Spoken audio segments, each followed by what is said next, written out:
Hi అండి, welcome to my channel.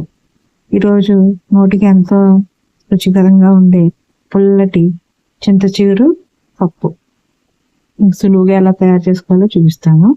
దీనికోసం కందిపప్పు, ఒక కప్పు కందిపప్పుని శుభ్రంగా కడుక్కొని దాంట్లో అంతా కొంచెం వాటర్ పోసుకొని కుక్కర్ పెట్టుకోవాలి. కుక్కర్ పెట్టుకున్నప్పుడు మనకి కుక్కర్ పొంగిపోతూ ఉంటుంది, పప్పు పొంగిపోతూ ఉంటుంది. కుక్కర్ మూత ఈ నట్టుకి కొంచెం నూనె రాస్తే పప్పు పొంగకుండా నీట్గా ఉంటుంది. పప్పులో కొంచెం ఒక స్పూన్ నూనె వేసుకొని కుక్కర్ మూత పెట్టుకొని పప్పు 2-3 విజిల్స్ వచ్చేదాకా పప్పు ఉడకబెట్టుకోవాలి. కుక్కర్లో మనం ఓన్లీ పప్పు, ఒక స్పూన్ నూనె మాత్రమే వేసాము, ఇంకేమీ వేయలేదు. పప్పు మెత్తగా ఉడికిపోయింది. దీంట్లో కొంచెం మనం ఉప్పు, మన టేస్ట్ తగ్గట్టు ఉప్పు, పసుపు,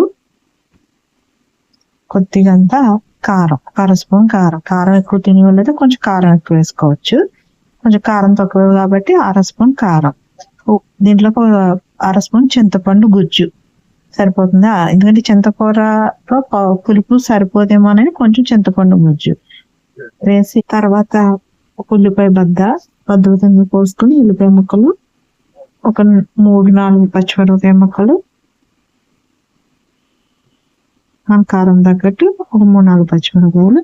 దీంట్లో చింతకూర, ముఖ్యమైన చింతకూర బాగా నలిపి ఆ నలిపిన చింతకూర ఇందులో వేసుకోవాలి. కొంచెం వాటర్ పోసుకొని మళ్ళీ ఒకసారి మూత పెట్టుకొని ఒక 2 విజిల్స్ వచ్చేదాకా పెట్టుకుంటే పప్పు ఉడికిపోతుంది.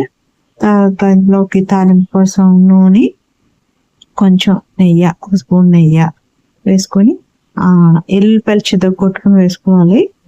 వెల్లుల్లిపాయలు కొంచెం వేగాక ఇంట్లోకి మినపప్పు, ఆవాలు, జీలకర్ర, ఇలా చల్లమిరపకాయలు అంటే మజ్జిగ మిరపకాయలు. ఈ మజ్జిగ మిరపకాయలు కూడా మనం పోపులో వేసుకుంటే టేస్ట్ చాలా బాగుంటుంది.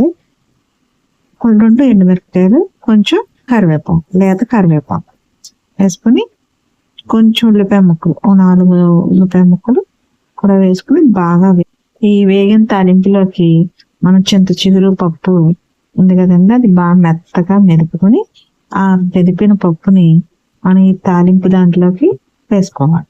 ఈ తాలింపు వేగిన తర్వాత మనం ఈ మెదిపిన పప్పుని ఇందులో వేసుకుంటే ఎంతో పుల్లటి చింత చిగురు పప్పు చాలా బాగుంటుందండి. వేడి అన్నంలో చింత చిగురు పప్పు తింటే నోటికి ఎంతో రుచిగా ఉంటుంది. మీరు కూడా ట్రై చేయండి. వీడియో మీకు నచ్చితే లైక్ చేయండి, షేర్ చేయండి, సబ్స్క్రైబ్ కూడా చేసుకోండి.